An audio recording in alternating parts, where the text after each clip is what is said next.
engulfing. Tapi kalau misalnya di time frame yang lebih besar, zonanya juga pasti bakal lebih besar, ya kan? Itu udah termasuk structure. Kalau biasanya secara umum ini engulfing gue gunakan sebagai konfirmasi, nyarinya cuma di time frame ini 15 menit atau 30 menit. Oke, sekarang pertanyaannya adalah engulfing yang valid itu seperti apa? Jadi ada beberapa syarat untuk menentukan sebuah engulfing itu valid apa enggak. Yang pertama, hindarin engulfing liar. Hindari engulfing liar. Oke, hindari engulfing liar. Jadi engulfing liar ini apa? Engulfing liar ini adalah ketika dia berada tidak tepat pada tempat yang seharusnya dia berada. Ngerti gak maksud gua? Jadi engulfing liar ini adalah ketika engulfing itu berada di luar area yang seharusnya. Minimal bullish engulfing itu harus berada di area SNR, atau bearish engulfing itu minimal harus berada di SNR atau SND. Jadi misal bullish engulfing, misal contohnya bullish harus berada di area support kalau kita pakai SNR. Misalnya kalau kita pakai SND, bearish dia harus berada di area supply. Jadi yang pertama, untuk mengetahui sebuah engulfing ataupun sebuah konfirmasi itu engulfing valid ataupun enggak, hindarin engulfing liar. Itu yang pertama. Ya, itu yang pertama, hindarin engulfing liar. Engulfing yang terbentuk di area yang tidak seharusnya dia terbentuk. Jadi minimal dia harus berada di area, misal bearish engulfing harus di supply ataupun harus di resistan, bullish engulfing harus di support ataupun area demand. Ya, so itu yang syarat yang pertama.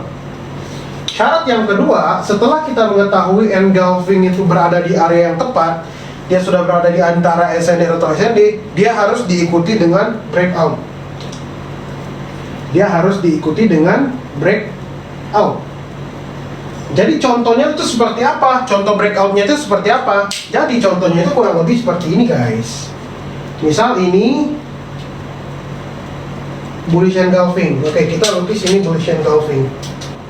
Breakoutnya itu adalah ketika harga membuka satu lagi candle bullish ke atas seperti ini.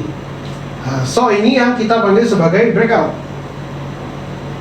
Ya, dia harus breakout ke atas seperti itu. Ya. Oke, yang ketiga, kalau seandainya sudah ada breakout seperti ini, sebelum kita entry, dia harus ada retest. Jadi SOP-nya ini breakout, retest, dan re-entry. Dia harus ada retest ataupun pembalikan arah. Area di mana? Kita tunggu dia retest sampai mana sebelum entry. Kalian tandain body to body area candle bearish yang ditelan. Jadi kurang lebih pembentukannya seperti ini. Ya, pembentukannya kurang lebih seperti ini. Kalau ada weekend gimana, Bang? Nah, nanti kalian tunggu dia retest. Ya, tunggu dia retest. After dia retest, masuk ke sini, baru kalian re-entry. Kalau ada weeknya gimana? Weeknya nggak usah dihitung. Week, kita hitung body to body. Jadi misalnya, ketika sudah retest, baru kalian bisa re-entry. Ataupun after retest, kalian nunggu dia bikin seperti ini. Ataupun after dia retest, dia bikin seperti ini.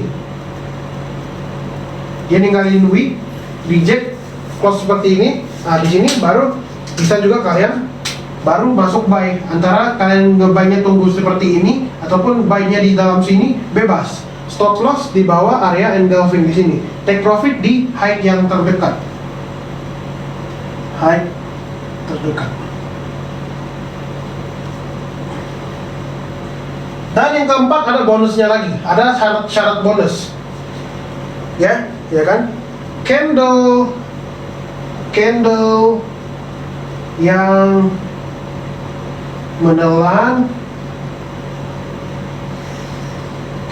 menelan, bodinya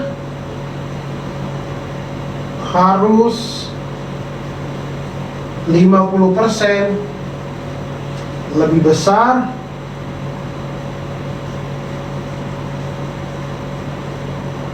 dari yang ditelan. Nah, jadi kurang